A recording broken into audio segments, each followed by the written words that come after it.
Hi, Soul, being absolutely beautiful every time. This is your host, Sri Venus. I'm on the mothership. I'm in a whole different situation right here, trying a different mic and camera. But I wanted to talk about this being mentally diseased being a result of internal choices, right? So this is how actually my channel came to be because I wanted to pour out what I was learning in real time and document it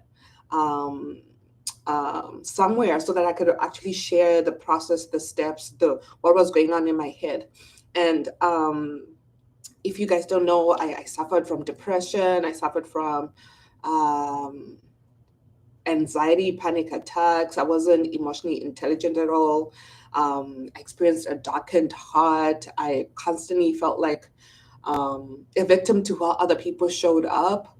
What I wasn't aware that I had spiritual gifts. I was super sensitive, but I shut down all those sensitivities because I wasn't taught how to empower myself through them. I felt like a disempowered empath. And because of that, I would find myself, now that I'm aware of it, then I wasn't aware of it. I was just doing it. I would create stories in my head in order to protect myself, right? So my stories within myself didn't match what was going on outside of me. And this is from from the other side, right? But in the middle of it, in the middle of pain, in the middle of chaos, all you have to think about is survival. All you have to think about is like, okay, how can I adjust and adapt to my circumstances so that I'm safe, so that I'm still part of the tribe, right?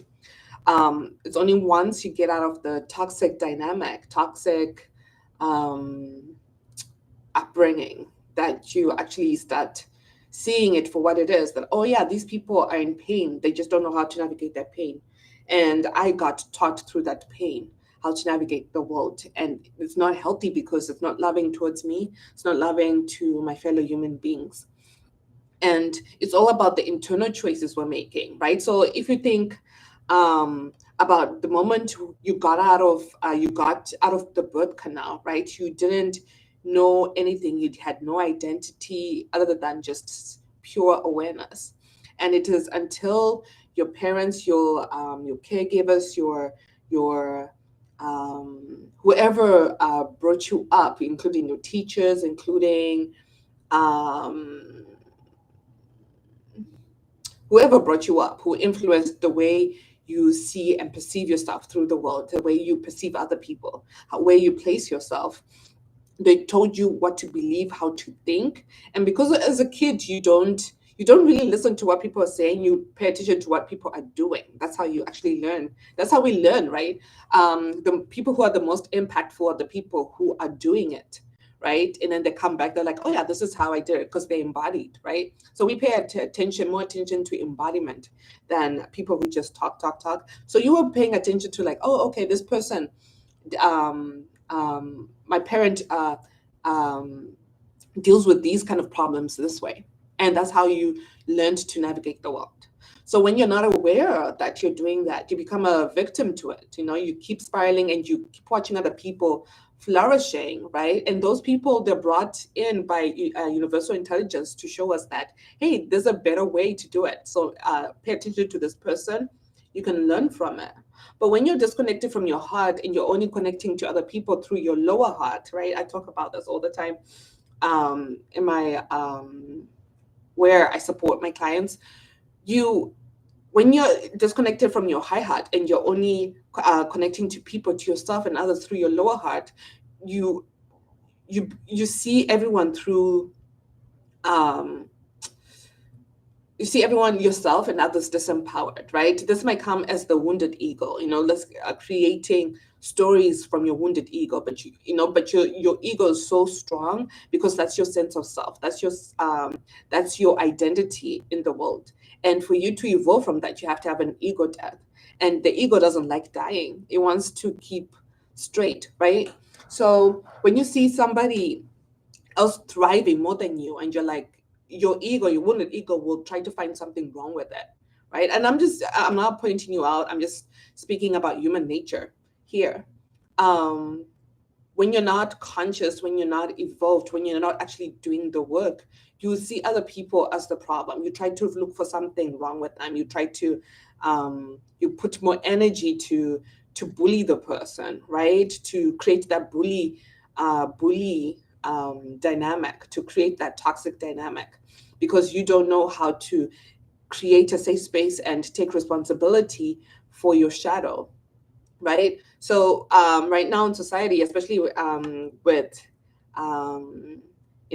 we have a lot of like churchgoers, people who are like God conscious, and what we don't realize, the shadow of going to church, it's so easy to get stuck in the idea of like, oh, I'm pure, oh, I'm gonna go to church, oh, those people are not gonna go, I'm not gonna make it to heaven because of X, Y, and Z. Oh, I go to church, I have to pray, I have to put on a show every Sunday, I have to go to church. But what you don't realize, that church is actually a state of being, right? If your mind, if your body, if your spirit is not a church, you're just putting on a show, right? So it's all about creating a safe space for your shadows. It's not about rejecting your shadow, because when you reject your shadow, that's when we start having people killing people, right? But killing people at night, but by day they're like the most um, distinguished person in society, right? They have a split personality. They're not integrating their shadow to make it part of the darkness. They're not, imagine like for a whole day, right? Imagine if we rejected the night. We're like, oh, we don't deserve the night. The night is ugly. The night is wrong. That would mean that you could never rest. That would mean that you could never um, slow down. That would mean that you'd be going the whole time, right? So when you're rejecting your shadow, you're not actually learning the lesson that you need to learn to actually evolve. You're not learning the lesson you need to learn to actually connect to your higher heart, which is where most of our society is disconnected from the high heart. We're stuck on the lower heart. Your high heart is where you actually create a safe space for your shadow. It's all internally based, right? Because whatever you're being available for, you've made it through choices you've made inside of you. And the external choices are just they're responding to the internal choice you've made.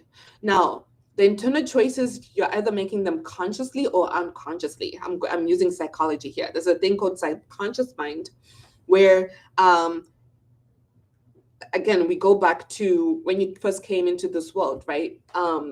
You came in with no identity, but because you were concerned with survival, were concerned with sticking to the tribe, adjusting to the tribe, living harmoniously, you paid attention to how everybody responded to the world and programmed it in your mind and put it in your subconscious mind, because now you're on autopilot. You're not just thinking like, oh, when I open the fridge, I've got to open it like this. When it's time for rent, I got to start acting like this. It's just part of your programming because that's what you learned about it, right? So now you want to make sure go back within yourself, like, why do I keep attracting these circumstances where I'm stuck, circumstances where I'm disempowered, circumstances where I always have the short end of the stick? There are internal choices you've been making that are based off that programming that you learned, right? Because other people are just gonna are attracted to these internal choices we're making, right? So now you realize that when you're constantly depressed, when you're constantly anxious, well, I'll speak from my own experience. It was because I made specific internal choices in my mental realm where I was constantly assuming the worst in other people, right?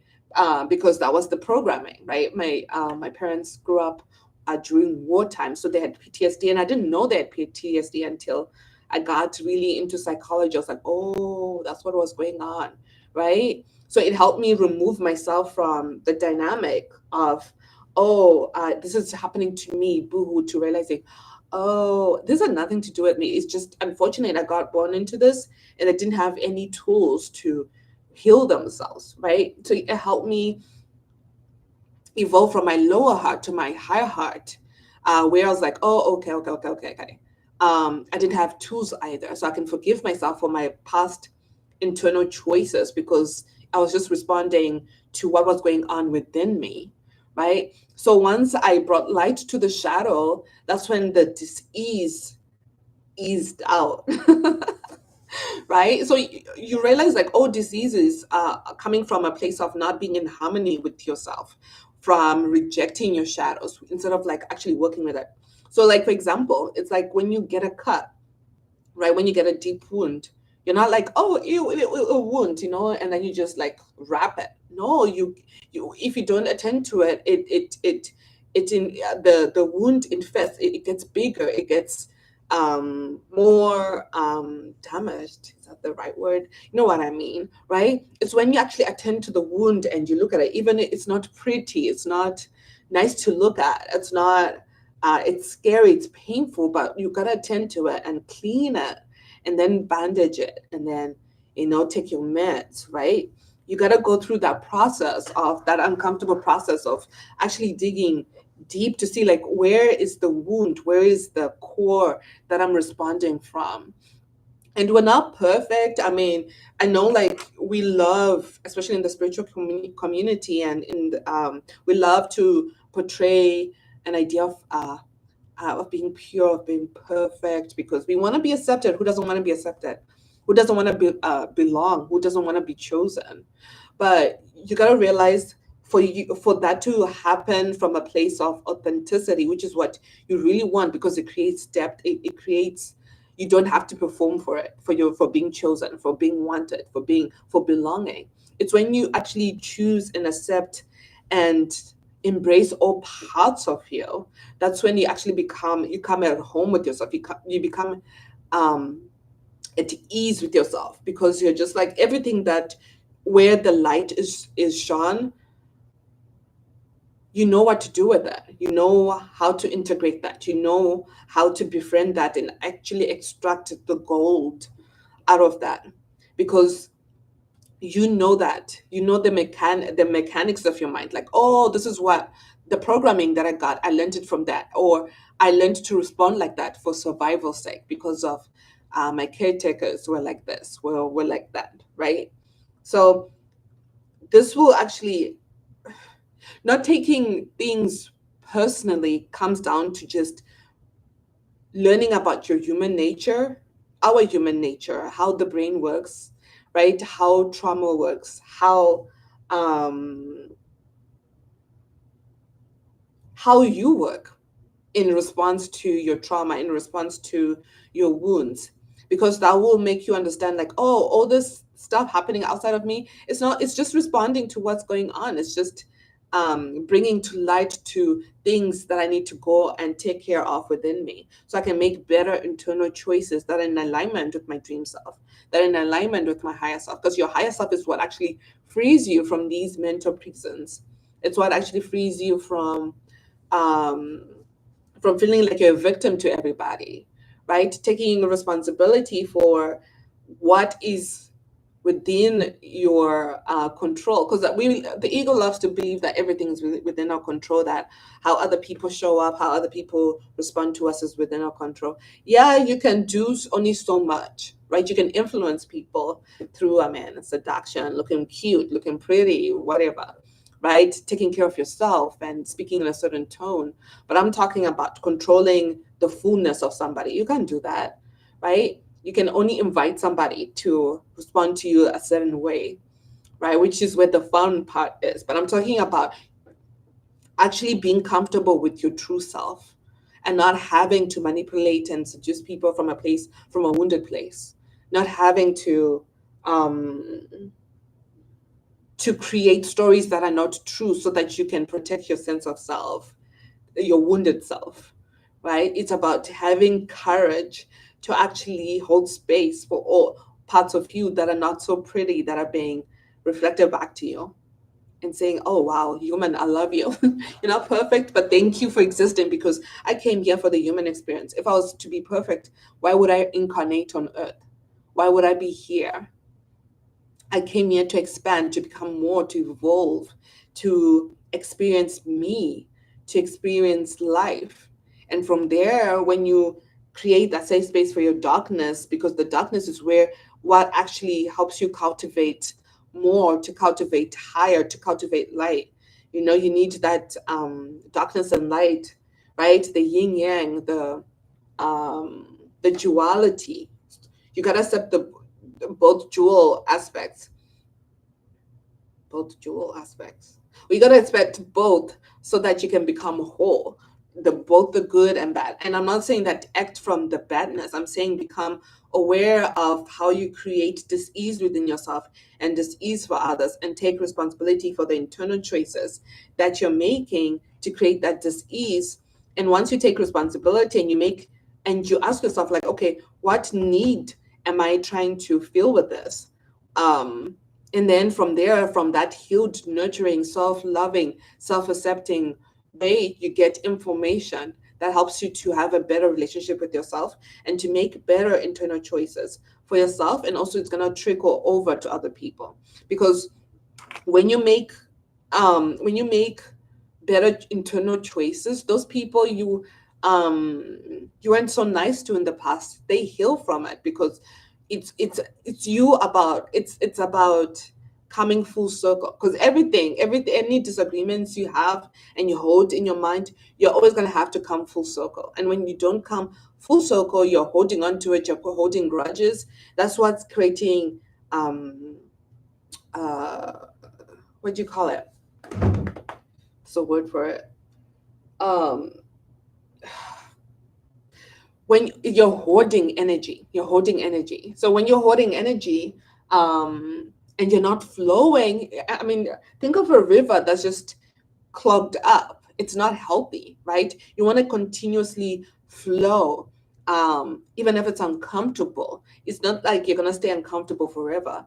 That discomfort it's only gonna stay on for only so long. And the sooner you allow yourself to feel and to experience the shadows that are trying to come out, the shadows that are creating the dis-ease, and you create that safe space, the sooner you start experiencing more ease, the sooner you actually uh, become free from your mental prison.